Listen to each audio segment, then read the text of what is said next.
Hello, everyone. This is Cody Lee of BlackCatBooks.org, author of Eye of the Dragon, Cool and Beautiful Rabbit Hole, Lore and Frey, and the upcoming Jaw of the Dragon. I actually saw a really interesting graph on 4chan the other day detailing like the popularities of Undertale and Five Nights at Freddy's. And this was a very interesting graph for me to see because I imagine this was the case. I imagine this was true. It's something I've brought up in the past as like a counterpoint to the whole like, oh, Toby Fox is like a one-man team. Nobody else could have done what he did.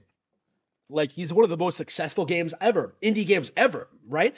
Like that's been the narrative for a long, long time. But it's not true. There is another indie game that came out around the same time that got considerably more sequels, that got significantly more coverage, that is significantly more popular, despite being like equally or more shit. I actually don't know which of these franchises I hate more, but I do know which one is more popular.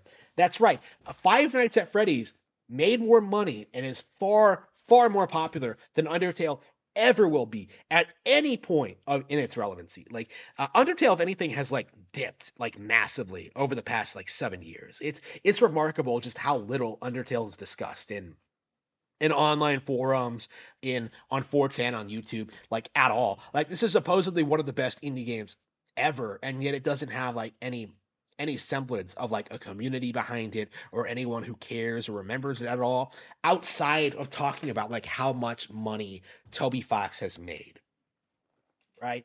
But like meanwhile, Scott, our boy Scott, the Christian Republican indie game dev from Texas, he's made like he made like several Five Nights at Freddy's games. Like all of them made a ton of money. Matt Pat, like I think loves him, because he's made so much,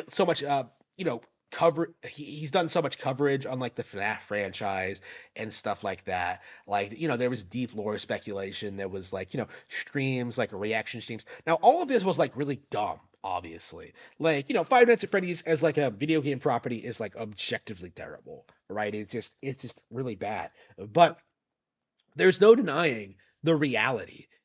The fact is that like Five Nights at Freddy's throughout its entire lifespan has always been more popular than Undertale, right? And even I think even continues to retain some semblance of an audience today.